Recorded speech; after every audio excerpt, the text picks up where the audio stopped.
जैसा कि आपने टाइटल देख ही लिया होगा कि आज इंडिया में 100 में से 95 लोगों को टाइप 2 डायबिटीज का खतरा है। चलिए इसे समझते हैं कैसे। टाइप 2 डायबिटीज को जानने के लिए सबसे पहले हमें समझना पड़ेगा कि हमारे सेल को एनर्जी कैसे मिलता है।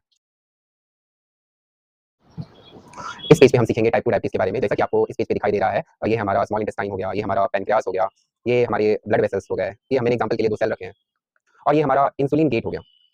सबसे पहले हम स्मॉल इंटेस्टाइन के बारे में जानेंगे। जब भी हम खाना खाते हैं तो वो माउथ से होते हुए, हमारे ईसोफेगस से होते हुए, स्टमक से होते हुए हमारे स्मॉल इंटेस्टाइन में पहुंच जाता है। स्मॉल इंटेस्टाइन में मेनली डाइजेशन का काम होता है। ये हमारे कार्बोहाइड्रेट को डाइजेस्ट करके ग्लूकोज में कन्वर्ट कर देता है। अब ये ग्लूकोज हमारे ब्लड वेसल में आ जाता है।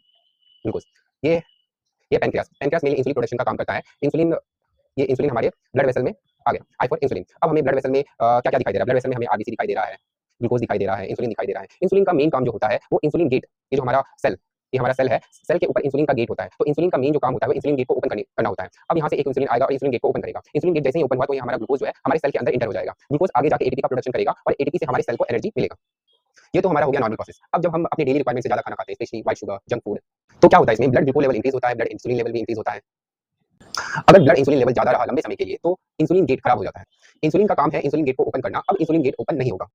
अब हम इस सेल को देखते हैं, ये वाला सेल। इंसुलिन गेट क्लोज है, तो इंसुलिन गेट क्लोज होने से क्या होगा कि हमारा जो ब्लड में ग्लूकोज था वो ग्लूकोज हमारे सेल में इंटर नहीं हो पाएगा। तो सेल में ग्लूकोज नहीं है तो एटीपी का प्रोडक्शन नहीं होगा और सेल हमारा डाई होने लगेगा, क्योंकि ग्लूकोज हमारे सेल में नहीं आ पा रहा है, क्योंकि इंसुलिन गेट खराब हो गया है। तो हमारे ब्लड वेसल में, ये जो हमारा ब्लड वेसल है, हमारे ब्लड वेसल में ग्लूकोज की संख्या बढ़ जाएगी, ग्लूकोज की संख्या बहुत बढ़ जाएगी। ग्लूकोज ग्लूकोज ग्लूकोज हाँ, तो ब्लड वेसल में अगर ग्लूकोज की संख्या बढ़ गई तो ब्लड प्रेशर जो है वो हाई हो जाएगा। इससे क्या होगा? ब्लड प्रेशर हाई होने से हमें हार्ट अटैक का खतरा हो सकता है, स्ट्रोक का खतरा हो सकता है, किडनी फेल का खतरा हो सकता है।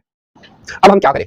तो हमें बस सिंपल चीज फॉलो करना है, अपनी भूख से थोड़ा कम खाएं, अपने फूड में बैलेंस डाइट रखें, जैसे carbohydrate, protein, fats, multivitamin, fibre और वाटर 3 लीटर पर डे पिए और daily half an hour exercise करें। बस इस सिंपल चीज को फॉलो करना है जिससे आप डायबिटीज जैसे खतरे से बच सकते हैं। Thank you.